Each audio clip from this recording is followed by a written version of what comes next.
സതീദേവി യാഗശാലയിലെത്തി അച്ഛനമ്മമാരെ വണങ്ങിയ ശേഷം തങ്ങളെ ക്ഷണിക്കാത്തതിന്റെ കാരണം അന്വേഷിച്ചു. യാഗത്തിലെ ഓരോ ദ്രവ്യങ്ങളും ശിവമയമാണെന്നിരിക്കെ ശിവനില്ലാതെ യജ്ഞം എങ്ങനെ പൂർത്തിയാകും എന്ന് ദേഷ്യത്തോടെ ചോദിച്ചു. മഹാമുനിമാരോടും വിഷ്ണുവിനോടും ബ്രഹ്മാവിനോടും നിങ്ങൾ ശിവമാഹാത്മ്യം അറിയാത്തവരാണോ എന്ന് കുപിതയായി ചോദിച്ചു. ഇത് കേട്ട് ദക്ഷന്റെ മുഖം കോപത്താൽ ജ്വലിച്ചു.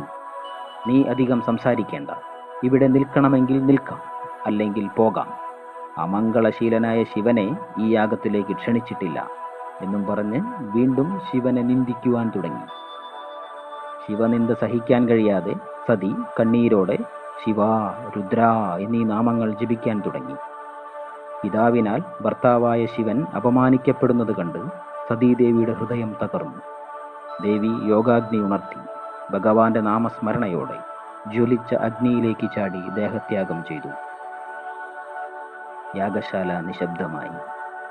ദേവന്മാരും മുനിമാരും ഭീതിയോടെ നോക്കി നിന്നു. ഈ സംഭവം പിന്നീടുള്ള വീരഭദ്രന്റെ അവതാരത്തിനും ദക്ഷയാഗത്തിന്റെ നാശത്തിനും കാരണമായി.